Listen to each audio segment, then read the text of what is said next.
In this video, I want to share why, if I had an MVP vote, I'd give it to Lamar Jackson. This isn't coming from a biased perspective. I'm a big fan of Joe Burrow and Josh Allen too. I like Lamar, but when I watch these games every week, he stands out the most to me. First off, his team is winning. Joe Burrow might be having a better season than Josh Allen, but his team is sitting at 500. The Bills have a better record than the Ravens, but let's be honest. They've had games where Josh Allen didn't need to do much. On the other hand, the Ravens are putting everything on Lamar's shoulders. That's what makes him different. When you watch the Ravens, Lamar does things you've never seen before, as both a passer and a runner. Let's talk numbers. He has 852 rushing yards at an incredible 6.6 yards per carry. But as a passer, he's just as impressive. He's first among QBs with 39 touchdowns and only 4 interceptions, throwing for 3,955 yards. He's on track to pass 4,000 yards through the air and could even hit 1,000 rushing yards. What Lamar is doing is historic. As a passer, he's playing at an Aaron Rodgers or Patrick Mahomes level this season. And as a runner, nobody's done what he's doing, not even Michael Vick. Lamar deserves all the credit for his incredible performance. Now let's talk about the Ravens' defense.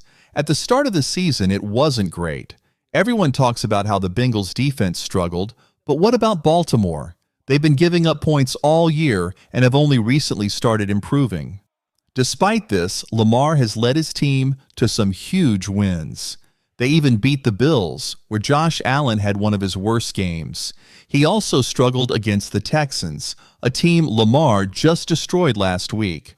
Sure, Josh Allen beat the Chiefs, but when you compare the impact, Lamar is on another level.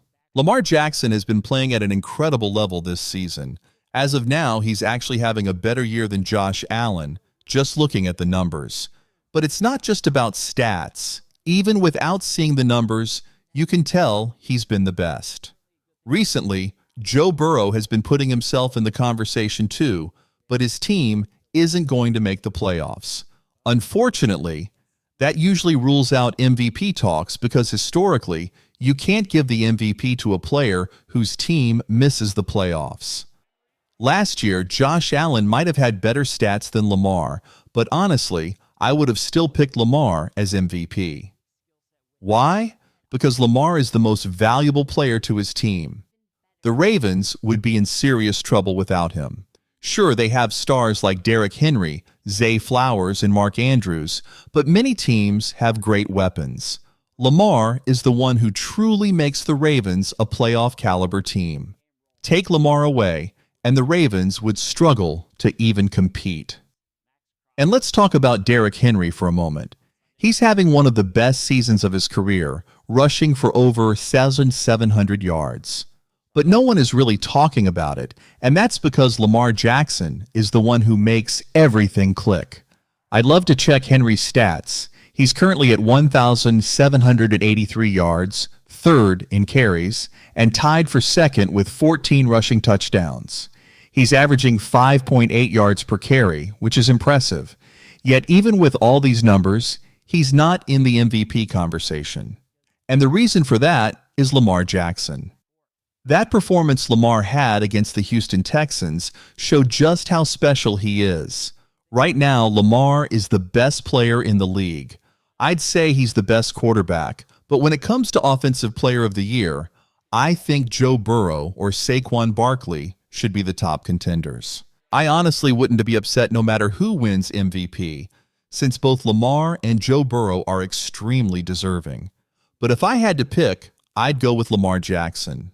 The Ravens are going to finish the season 12-5 after they beat the Browns this Sunday, and Lamar has the best stats and makes the biggest impact on his team. I ran a poll, and I think 55% of you agreed with me, picking Lamar over Burrow and Allen.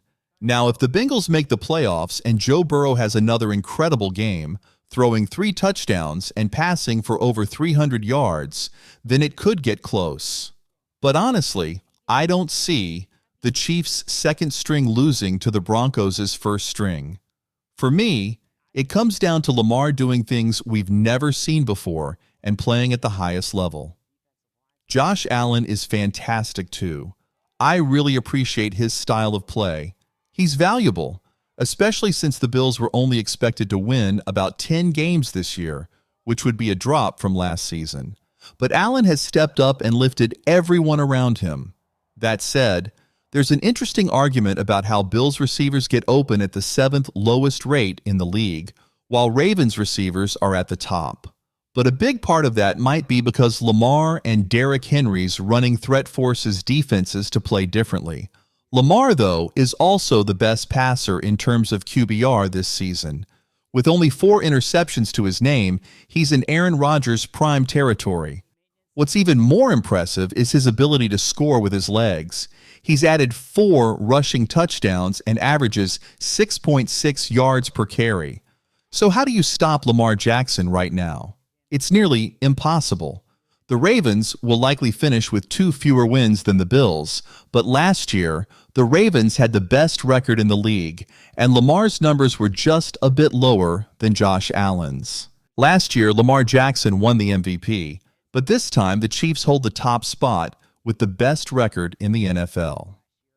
The Bills, on the other hand, don't have the best record, so you can't really argue that Josh Allen deserves MVP just because his team is doing better than the Ravens. There's actually another team with a better record than the Bills, so the argument for Allen isn't as strong as it seems. Lamar, on the other hand, had high expectations because his team reached the AFC Championship and had the best record. He's always been expected to be great, and he's lived up to that every year. I have no doubt he'll continue to perform at a high level, and I'm excited to see what he does in the future. However, for Lamar, the MVP is nice, but it's not his main focus. His real goal is to win a Super Bowl, and that's what's on his mind right now. As for the Ravens, they're likely to face the Los Angeles Chargers in the first round of the playoffs. But there's still a question. Will that happen? If the Chargers beat the Raiders and the Bengals beat the Steelers, it could actually push the Steelers to the 6th seed. So would the Ravens rather play the Steelers or the Chargers? Personally, I'd say the Steelers. Even though they've had Baltimore's number recently, I'd prefer the Steelers' offense over facing Justin Herbert and the Chargers. If the Ravens meet the Steelers in round 1, I think they'll take care of business. After that, they could be heading to Orchard Park for a game against the Bills in Week 2. On the other side, I believe the Chargers will beat the Texans, setting up a Chiefs versus Chargers matchup. The Chiefs would likely win that, and then the Ravens would have to travel to Kansas City to face the Chiefs in what would be a massive game.